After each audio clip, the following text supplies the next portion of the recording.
Today I'm going to show you how to add professional photos to your Fiverr account.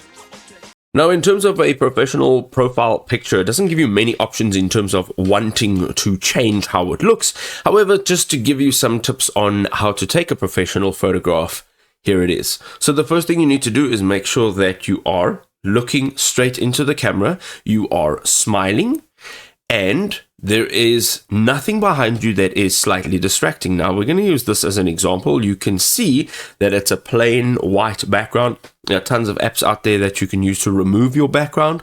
Of course, the quality will be better if you already have a plain background. It is also nice to have a real background behind you, so not just like a white, like nothing behind you.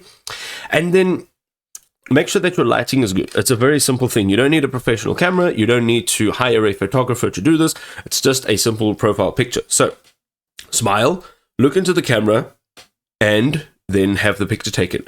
Now, you should be able to do this with your cell phone if you have a selfie camera, which most cell phones actually do. And if you have decent lighting, the photo quality is actually not too bad.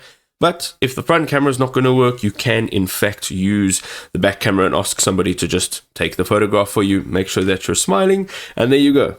And what you'll do is when you come in here, you are going to click on this icon. It'll ask you to upload your image, and you're simply going to select the image. It doesn't give you any editing options, so you can't zoom in and zoom out and move the photograph around. So when you do take the photograph, make sure that that's pretty much what it should look like when you're done.